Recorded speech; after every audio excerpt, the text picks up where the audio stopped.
بسم اللہ الرحمن الرحیم۔ السلام علیکم۔ دفعہ نمبر 455 تعزیرات پاکستان۔ ضرر، حملہ یا مزاحمت بے جا کی تیاری کے بعد مخفی مداخلت بے جا باخانہ یا نقب زنی۔ دفعہ نمبر 455 تعزیرات پاکستان۔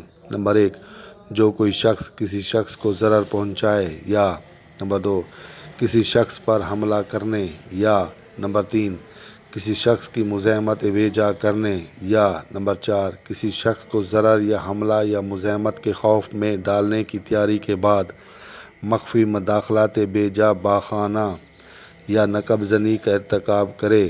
نمبر 5، اس جرم میں ملزم یا ملزمان کو 10 سال قید کی سزا اور جرمانہ ہوگا۔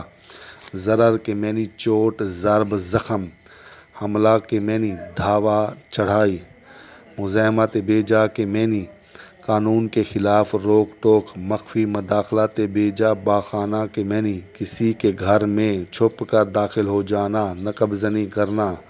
خوف کے معنی ڈر۔ نقب زنی کے معنی نقب لگانا، سوراخ کرنا، سرنگ کھودنا۔